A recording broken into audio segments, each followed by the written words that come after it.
بسم الله الرحمن الرحيم.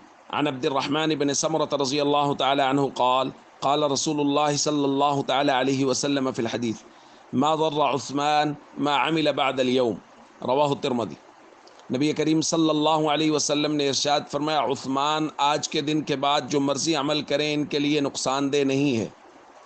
دوستو 18 ذی الحج سیدنا عثمان غنی رضی اللہ تعالیٰ عنہ کو یوم شہادت ہے، اور حضرت عثمان غنی کی دین اسلام کے لیے بے شمار خدمات ہیں، اور خاص طور پر مالی خدمات۔ صحابہ کرام جب مدینہ منورہ میں تشریف لائے تو پینے کے لیے میٹھے پانی کا کنواں نہیں تھا، تو حضور علیہ الصلوۃ والسلام نے ترغیب دی، میں یشتری بئر روما، حضور نے فرمایا جو بئر روما کو خرید کے مسلمانوں کے لیے وقف کرے اس کے لیے جنت کی ضمانت ہے۔ حضرت عثمان غنی رضی اللہ تعالیٰ عنہ نے اپنے مال میں سے بئر روما کو خرید کے مسلمانوں کے لیے وقف کیا۔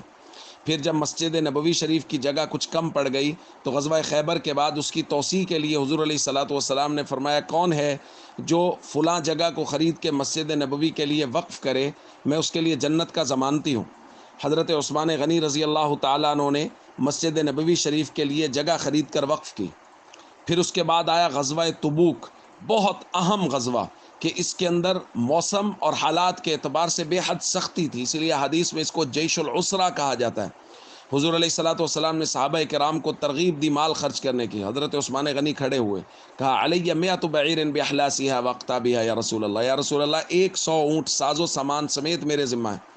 پھر حضور علیہ الصلوۃ والسلام نے دوبارہ ترغیب دی تو پھر کھڑے ہوئے، علیہ مئۃ بعیر باحلاسها واقطابها۔ پھر حضور علیہ الصلوۃ والسلام نے ترغیب دی، پھر کھڑے ہوئے، علیہ 300 بعیر باحلاسها واقطابها۔ علماء نے لکھا ہے مختلف روایات کو جمع کریں تو 900 اونٹ ساز و سامان سمیت حضرت عثمان غنی رضی اللہ تعالیٰ عنہ نے اس غزوہ میں دیا، اور 5 کلو سونا حضور علیہ الصلوۃ والسلام کی خدمت میں پیش کیا۔ اور جب وہ دنانیر حضور علیہ الصلوۃ والسلام کی خدمت میں پیش کیے گئے تو حضور نے اپنی گود میں ان کو ڈالا، اور حضور ان کے ساتھ گویا کھیل رہے تھے، اور یہ فرما رہے تھے ما ضر عثمان ما عمل بعد اليوم۔ تو دوستو صحابہ اور اہل بیت کی قربانیوں سے اور ان کے ایثار سے دین صحیح شکل میں ہم تک پہنچا ہے۔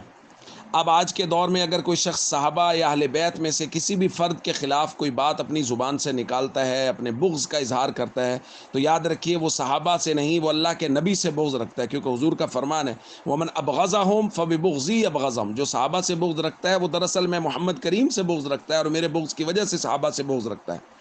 اس لیے جو شخص صحابہ اور اہل بیت کے صحابہ میں سے کسی بھی شخصیت کے بارے میں کوئی نازیبا بات کہے، نازیبا جملہ کہے، اس کی بات قطعاً نہ سنیں، کیونکہ یہ قرآن کے خلاف بات کر رہا ہے، نبی کریم صلی اللہ علیہ وسلم کے فرمان کے خلاف بات کر رہا ہے۔ السلام علیکم ورحمۃ اللہ